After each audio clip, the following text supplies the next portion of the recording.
গণভোটের রায় বাস্তবায়নে সরকারের প্রতি আহ্বান জানিয়েছেন বিরোধী দলীয় নেতা ও জামাত ইসলামীর আমির ডাক্তার শফিকুর রহমান।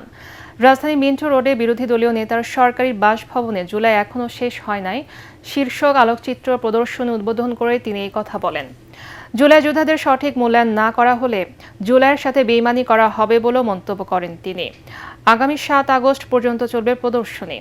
জামাত ইসলামী আয়োজিত এই প্রদর্শনীতে ২০২৪ সালের ঐতিহাসিক জুলাই গণঅভ্যুত্থানের বিভিন্ন স্থিরচিত্র প্রদর্শন করা হচ্ছে।